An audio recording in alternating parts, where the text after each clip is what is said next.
Je poursuis ce que je disais sur le christianisme. Le christianisme refuse toutes les différences, tous les clivages, non seulement entre les hommes, mais entre les dieux. En fait, c'est ça le problème. On ne sait plus qui est Dieu, qui n'est pas Dieu, le Fils, le Père, tout ça s'est mélangé.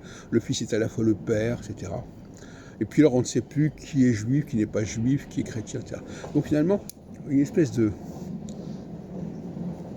brouillard qui est instauré à tous les niveaux, théologiques, anthropologiques.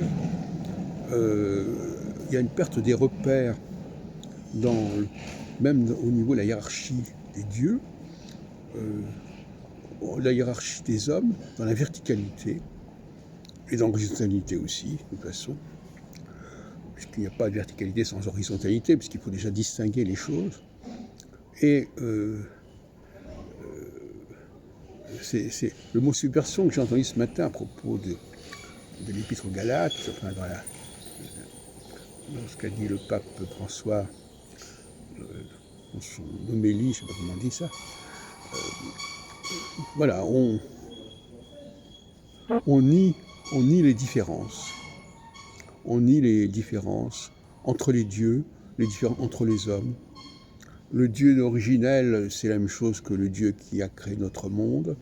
Le Fils, le prophète, il est lui-même Dieu. Bon, tout ça est assez confusion, c'est une confusion.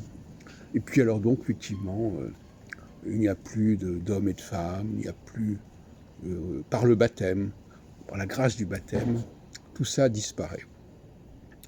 Une espèce de remise à zéro de toute la structure théologique, anthropologique de l'humanité.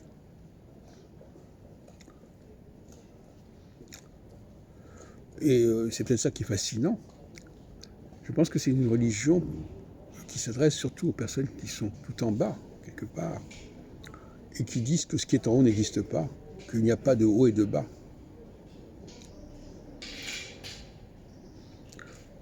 C'est un peu de cela dont il s'agit. Alors, effectivement, les Juifs sont de l'autre côté. Les Juifs, ils sont là pour rappeler qu'il y a une hiérarchie des dieux, qu'il y a une hiérarchie des peuples, il y a une hiérarchie des hommes et des femmes, etc. Et c'est en cela que l'anti-judaïsme fait sens, puisque lui, il est de l'autre côté de la barrière. Et il faut savoir que les Juifs et les chrétiens ne sont pas du même côté de la barrière.